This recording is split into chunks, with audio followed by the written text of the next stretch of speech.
नमस्कार दोस्तों, UPSC current affairs के लिए विजन आईएएस के पॉलिटी सेक्शन में न्यूज एंड शॉर्ट्स को आज हम कवर करेंगे।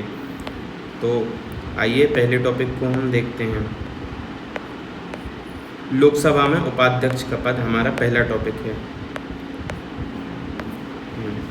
लोकसभा में उपाध्यक्ष का पद, deputy speaker of the Lok Sabha. वर्ष 2019 से लोकसभा में उपाध्यक्ष का पद रिक्त रहना एक संवैधानिक विसंगति का संकेत देता है। लोकसभा के उपाध्यक्ष के बारे में, इसका पद जो है भारत शासन अधिनियम 1919 के तहत 1921 में अस्तित्व में आया था। सर्वप्रथम सच्चिदानंद सिन्हा केंद्रीय विधानसभा के पहले उपाध्यक्ष बने थे। इसके बाद स्वतंत्र भारत में M.A. अयंगर स्वतंत्रता के बाद पहले निर्वाचित उपाध्यक्ष बने। तो यह पॉइंट इम्पोर्टेंट है, इसको आपको याद रखना है। स्वतंत्रता के पहले सच्चिदानंद सिन्हा एवं भारत शासन अधिनियम 1919 के तहत 1921 में बने। M.A. अयंगर स्वतंत्रता के बाद पहले निर्वाचित उपाध्यक्ष बने।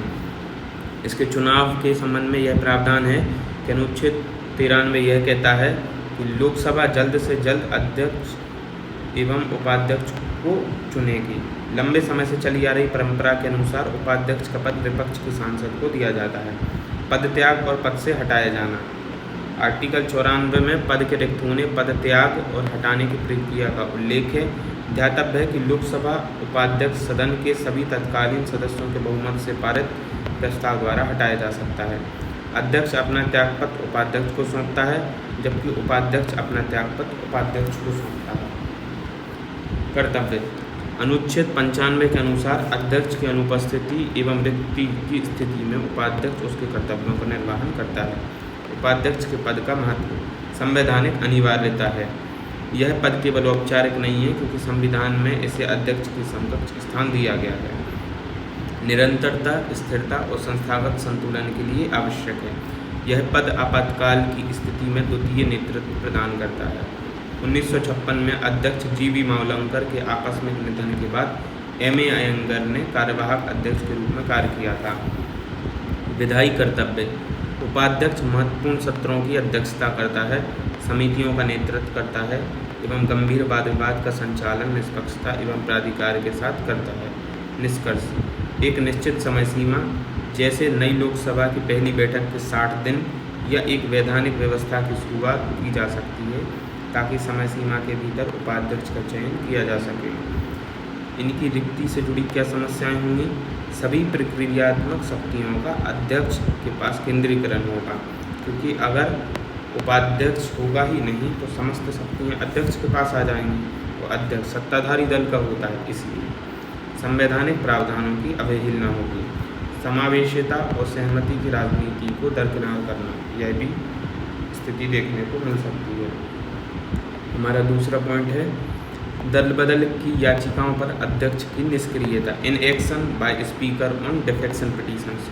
सुप्रीम कोर्ट ने दल बदल याचिकाओं पर लंबे समय की अध्यक्ष की निष्क्रियता की निंदा की। सुप्रीम कोर्ट ने कहा है कि अध्यक्ष द्वारा दल बदल याचिकाओं के संबंध में निर्णय लेने में देरी से संविधान की 10वीं अनुसूची दल बदल विरोधी कानून के सार्थक उद्देश्य विफल हो सकते हैं।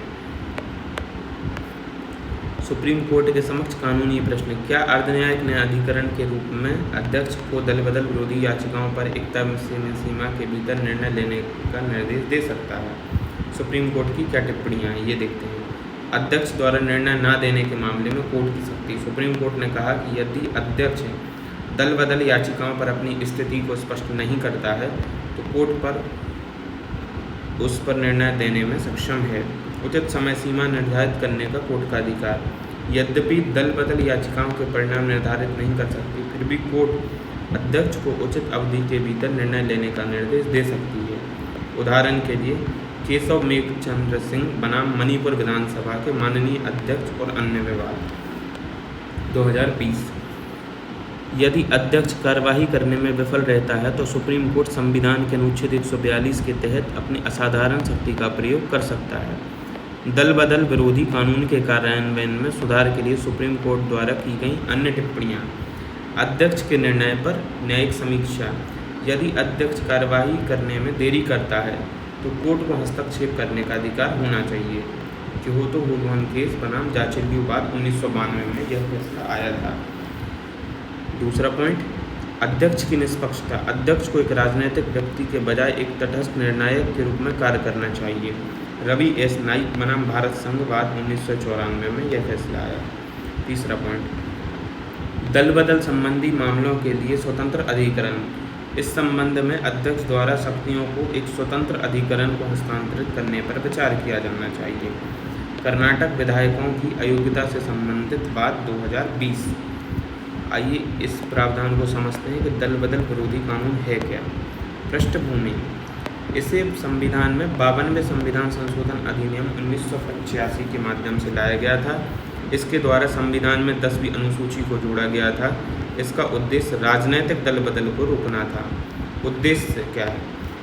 इसे विधायिका में स्थिरता सुनिश्चित करने के लिए लाया गया था, ताकि सदस्य द्वारा अपने दल को मनमाने तरीके से छोड़कर किसी और दल में शामिल होने की प्रवृत्ति को रोका जा सके।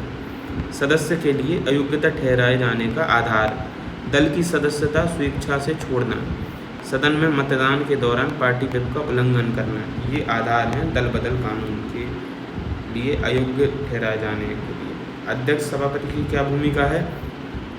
ये अर्ध न्यायिक प्राधिकरण के रूप में कार्य करते हैं। अयोग्यता संबंधी याचिकाओं पर निर्णय लेते हैं। अयोग्यता संबंधी प्रक्रिया में अंतिम निर्णय भी देते हैं। तो अगला पॉइंट हम देखते हैं। अगला पॉइंट क्या है? आप्रवास और विदेशी विषयक विधेयक 2025, इमिग्रेशन ऑफ फॉरेनर्स बिल्स 2025। दोस्तों एक चीज़ आप याद रखिए, जब भी आप किसी भी टॉपिक को पढ़ते हैं तो उसकी हिंदी टर्मिनोलॉजी के अलावा आप उसकी इंग्लिश टर्मिनोलॉजी को भी ध्यान रखें, क्योंकि यूपीएससी जब भी प्रश्न देती है प्रीलिम्स या मेंस में, तब वह हिंदी में ना देते हुए इंग्लिश में इमिग्रेशन और फॉरेनर्स बिल्स 2025 को देवनागरी में लिख के देगी। तब आपको इस समस्या का सामना करना पड़ सकता है। इसलिए आप जब भी किसी टॉपिक को पढ़ें तो आप हिंदी एवं इंग्लिश टर्म दोनों को याद रखें। आइए टॉपिक को देखते हैं। हाल ही में संसद ने आप्रवास और विदेशी विषयक विधेयक 2025 पारित किया। विधेयक के मुख्य प्रावधानों पर एक नज़र डालते हैं। इसका उद्देश्य क्या है दोस्तों? आप्रवासन कानूनों को आधुनिक बनाना, राष्ट्रीय सुरक्षा को मजबूत करना और आप्रवासन प्राधिकरणों के बीच बेहतर समन्वय सुनिश्चित करना। इस विधेयक के माध्यम से इन 4 अधिनियमों को रद्द किया गया है। कौन कौन से? पासपोर्ट अधिनियम 1920, विदेशियों का पंजीकरण अधिनियम 1939, विदेशी विषयक 1946 तथा आप्रवासन वाहकों की देयता अधिनियम 2000, अर्थात इन चारों एक्ट को रद्द किया गया है। प्रावधान क्या किए गए हैं? आप्रवासन विनियमन के संबंध में एक आप्रवासन ब्यूरो का गठन किया जाएगा। इसे वीज़ा जारी करने, विदेशियों के प्रवेश निकास नियमों की निगरानी करने का कार्य सौंपा जाएगा। दंड क्या है? बिना वैध पासपोर्ट या अन्य यात्रा दस्तावेजों के भारत में प्रवेश करने वाले विदेशी नागरिकों को अधिकतम 5 वर्ष की कैद या 5 लाख रुपए तक का जुर्माना या दोनों का प्रावधान किया गया है। गिरफ्तारी करने का अधिकार किसके पास है? तो यह है हेड कांस्टेबल या उससे उच्च रैंक के पुलिस अधिकारी भारत में अवैध रूप से प्रवेश करने वाले विदेशी नागरिकों को बिना वारंट के गिरफ्तार कर सकते हैं। तो आइए अगला टॉपिक देखते हैं। ये हमारा लास्ट टॉपिक होगा आज का। पंचायत प्रगति सूचकांक, पंचायत एडवांसमेंट इंडेक्स PAI, इसको किसने जारी किया है? पंचायती राज मंत्रालय ने। ऐसे प्रश्न आपके अक्सर बन जाते हैं कभी कभी। पंचायती राज मंत्रालय ने ग्राम पंचायतों के प्रदर्शन का आकलन करने के लिए पंचायत प्रगति सूचकांक जारी किया है। देश में 2.5 लाख ग्राम पंचायतें हैं। इनमें से 29 राज्यों की लगभग 2.16 लाख ग्राम पंचायतों के आंकड़ों का आकलन किया गया है। पंचायत का तात्पर्य क्या है? ग्रामीण भारत के लिए अनुच्छेद 243B के तहत गठित स्वशासन की संस्था से है। पंचायत प्रगति सूचकांक के बारे में अवधारणा। PAI एक बहुक्षेत्रीय सूचकांक है। इसका पंचायतों के समग्र विकास, प्रदर्शन और प्रगति का आकलन करने के लिए उपयोग किया जाता है। उद्देश्य, यह ये मापने का प्रयास करती हैं कि ज़मीनी स्तर की संस्थाएं स्थानीय सतत विकास लक्ष्यों को कितनी अच्छी तरीके से प्राप्त कर रही हैं। थीम, सूचकांक स्थानीय विकास से संबंधित 9 प्रमुख थीम्स के आधार पर पंचायतों का मूल्यांकन करता है। 9 प्रमुख थीम्स पंचायतों से संबंधित यह हैं, यह आप इन बॉक्स में पढ़कर देख सकते हैं। पंचायत प्रगति सूचकांक में श्रेणियाँ, 4 श्रेणियाँ हैं। Achievers, aspirant, performer, front runner. Achiever में 0% है, इस वर्ष कोई भी पंचायत अचीवर कैटेगरी में नहीं है। एस्पिरेंट अर्थात आकांक्षी 61.2% पंचायतें इसमें आती हैं, जो कि सबसे अधिक हैं।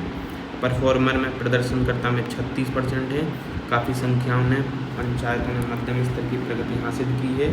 एवं फ्रंट रनर अर्थात अग्रणी, इस श्रेणी में सबसे अधिक पंचायतों के साथ गुजरात शीर्ष स्थान पर है। तो आपके विजन IAS के news and shorts polity section cover हो गए हैं अप्रैल मंथ के। अब आपको इसकी लॉन्ग वीडियो को भी जल्द से जल्द प्रोवाइड कर दिया जाएगा। आप बेहतर तरीके से अपनी तैयारी को जारी रखें। आपको 1 साल का पूरा करंट अफेयर इसी तरीके से कवर किया जाएगा एवं इनसे संबंधित जो प्रश्न होंगे उनको भी बना के टेलीग्राम चैनल पे डाला जाएगा। आप उसको देख के सॉल्व कर सकते हैं। आपको यह वीडियो अच्छा लगा हो तो लाइक करें, शेयर करें एंड सब्सक्राइब करें। बहुत बहुत